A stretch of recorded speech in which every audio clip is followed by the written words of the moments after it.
What's going on, y'all? I'm going to put two new shocks on the back of my Ram 3500 2020 dual rear wheel. Just wanted to, honestly, this video is going to be useful to somebody because when I did a search for it, I wouldn't find any. Most of the videos on YouTube were touching bases on older models, like over 10, maybe more years, completely different model, or they were dealing with the 2500 single rear wheel. So go ahead and cover some stuff like the fact that you need a 21 millimeter wrench and a 21 millimeter socket in order to swap this out. Other than that, it's not an overly complex process. Let's hit it. My first recommendation, go ahead and lower your spare tire. It's kind of dangling. Well, I've just left it dangling. I don't really think I need to completely remove it, but by lowering it down, it made it much easier to find that nut and bolt right there at the top of the shock. The one on the bottom isn't too difficult to get to. It's pretty easy. And that's for the rear part. I thought it was kind of interesting. I've never done much with shocks myself, but I thought it was interesting how the back one is off to the left side, the front one is more to the right side. Kind of unique, but I'm gonna go ahead. Not sure, since I'm only using my phone for camera, I'm not sure how much I can film with this.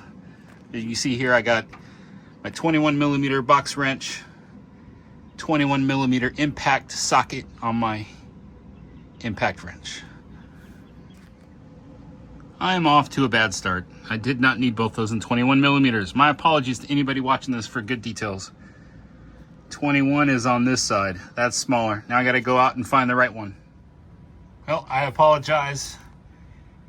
I don't think I've got the exact right size here. 19 millimeter was still a little bit too big. 16 millimeter a little too small. So it was probably a 17 or 18. I'm gonna try this adjustable wrench real quick and see if this is gonna function.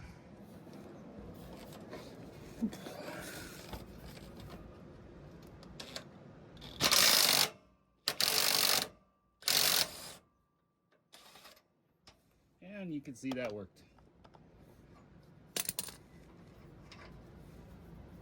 All right. Maybe you need a mallet to take that out.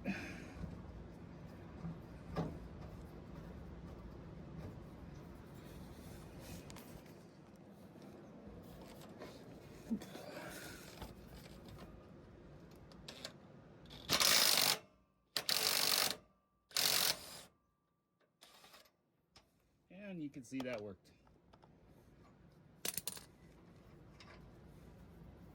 All right. Maybe you need a mallet to take that out.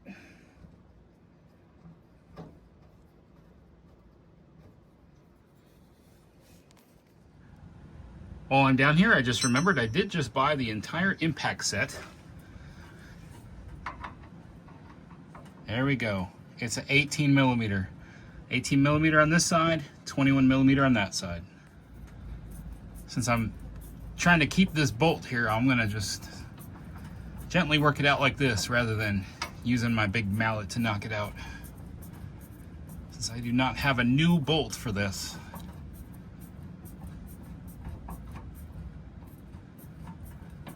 I'm new at shocks. I literally have never done anything with shocks in my life before. I hope this comes out. Looks like it's going to.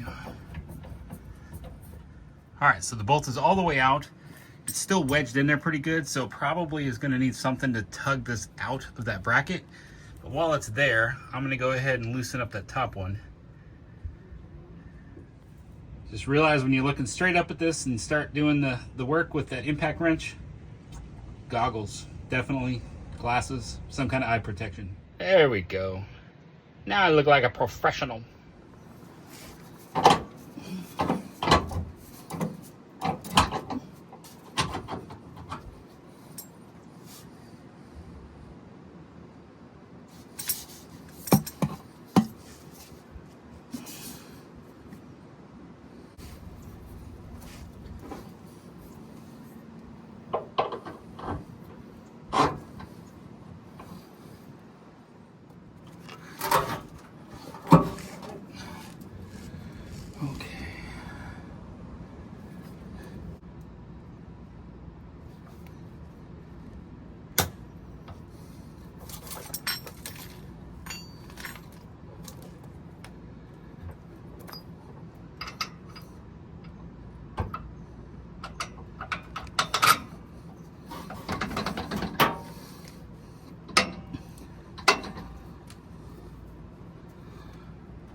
Just realized that that's going to be really stinking noisy on the video. I'm not the best at editing the sound. I'm going to have to work on that one. My apologies if that's too much.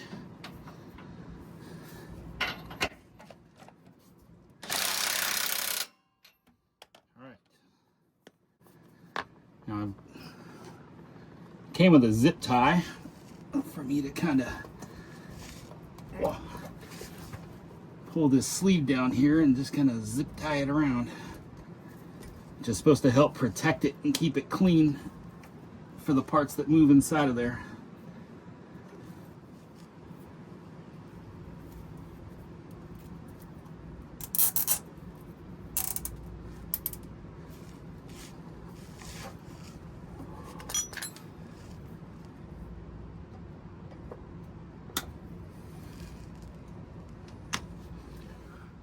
All right, rear shock is done. Looking pretty snug from where I'm sitting. I'll go ahead and raise the spare back up and then move to the front shock that's in front of the axle. Tell you what, raising and lowering this spare right here, that's an interesting balancing act. I wish I could have shown more of it. It was requiring me to use my knees to try to get the tires centered up as it was going up, while I was using my drill. There's a hole right there. Oh, what a weird thing. Hey, at least it's up. It's snug. There's a hole right there. You stick a pipe right in there, and it looks like the previous person that had this truck kind of messed up the pipe, so I don't have it long enough. But I was able to use my DeWalt drill at the end. It actually stuck in the hole of this thing and was able to use that to get that spare up and down. All right, I am on the passenger side in front of the dual rear wheels. You can see the shock right there. Working around the exhaust. Engine has run, so hopefully it's cool enough to get past that exhaust without hurting myself.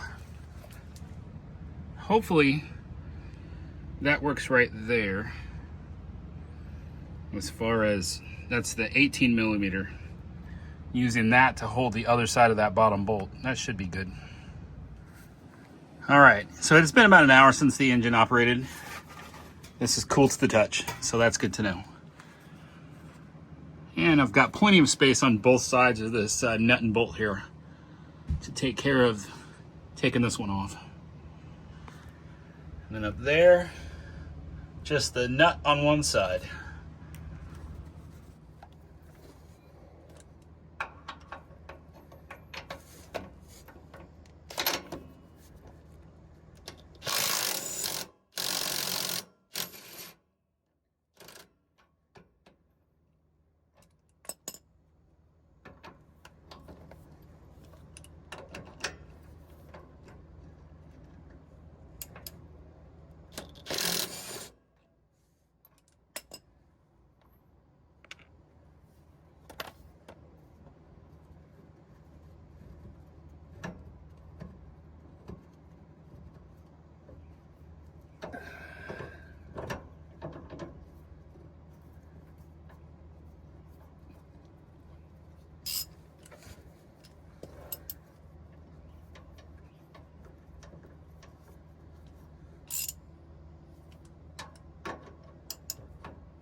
All right, old shock is off.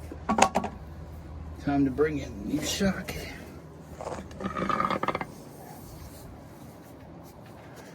Oh.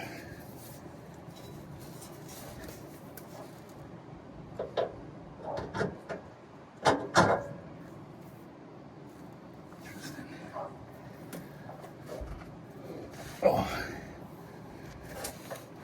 I've been liking to put this nut on the top just while I'm working with it. I don't have to get it all the way on there, but at least making sure the top of the shock just doesn't come back off on me while I'm doing this.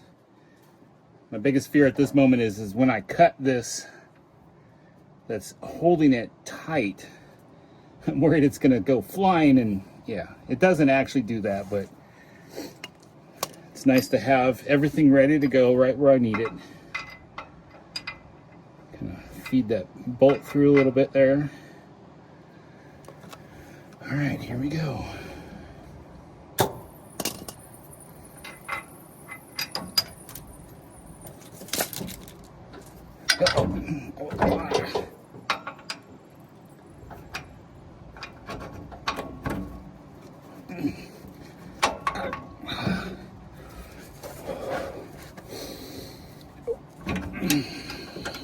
And not what I wanted.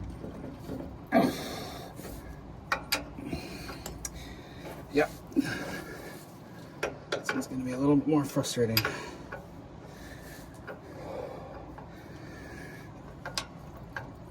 There we go.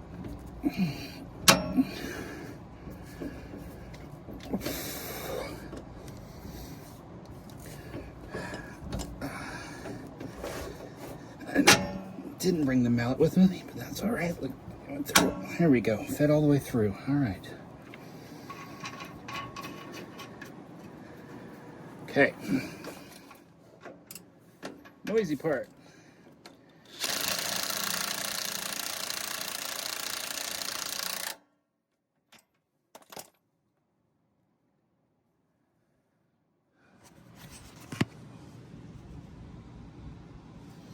Now to tighten that one down. Got the top part tightened. Now I'm gonna zip tie this red piece down. All right, all secured, zip tied in place, tight up top. Just got a little bit of play right there, but I can't imagine that that's not accurate. I mean, it's got some rubber bushings in there. Can't really go any tighter on that because you're not gonna clamp this U down here. So I'm gonna crawl out of here. All right, y'all, I'm back up out of there. Now this was a tough job for me because of something not necessarily new, but something you guys may not know about me. I'm dealing with a bad back. I've had back problems chronically since I was a teenager. And lately, it seems to have gotten really bad in my lower back. So, yeah. I've had a number of issues. Recently, I did my fuel filter and laying down there by the dual rear wheels. That was really tough on me. Just kind of laying there waiting for the diesel to drain out of that filter so I could take it all the way off, and it really messed up my back terribly bad. And then here recently, I don't know if you can tell, there's some cabins back here, but my mom has been staying in those cabins. There's a loft up there, and I crawled up there and was hanging out with Kira, and I was laying on my belly and had one of the worst back episodes I've ever had. So I was given a back brace. Didn't use it very often, but I used it today. It did help me quite a bit. I was able to get down there and do it. My back is sore though. I think there will be some pain reliever medicine here shortly, just to make sure that it doesn't get any worse than what it is. I also needed an oil change this week, and I went ahead and I took the truck to Take 5 on Highway 27 near TTO, Thousand Trails, Orlando. Cost me about $40 more in labor to let them take care of it over the cost of what the oil and the filter would have been. Would have been, I think, $129 for me to buy all the oil and the filter, and they charged me $169. So if you're able to put your trust in someone else, I was just kind of guessing that the labor on the shocks would be a lot more. So between the two jobs, I'm like, well, let me go ahead and pay these guys to do the oil, and then I'll take care of the shocks. If I didn't have to do them all around the same time, I probably could have done each of them myself, but we're coming up on departure day. We got 1,200 miles to go back to Texas. I really wanted the oil done, really wanted the shocks done. I wanted the shocks done for a particular reason, and we've been picking up on a noise. It feels like coming from the axles, maybe the front, like maybe there's too much play in the rear shocks and it was making the front of the truck bounce up and down. Just kind of troubleshooting that. It's worrying me a little bit. I don't know what that is. So I wanted to get these shocks done before we go and drive 1,200 miles. So I'm glad we got that done. And I think that's all I've got for you right now. It's a beautiful day. here in Thousand Trails, Orlando. I think I'll talk more about Thousand Trails, Orlando shortly, but I will tell you this. If you come in September, it's hot. 90s during the day, 70s during the night. And it was almost on cue right about the time we switched over to October. It's more like 80s in the day and 60s at night. The other opposite side of that was this place was like half empty in September, and now it is already filling up now that the temperature has dropped 10 degrees. Interesting little side note. All right, thank y'all so much for watching this replacing shocks on a 2020 Ram 3500 dual rear wheel. I'll make sure and put all that into the YouTube mechanics so that people can find it, because like I said earlier, I could not find a video for this truck, and it's a very common truck. So, all right guys, remember, life happens, even maintenance issues with your truck. Don't let it stop you. Stay fresh, cheese bags.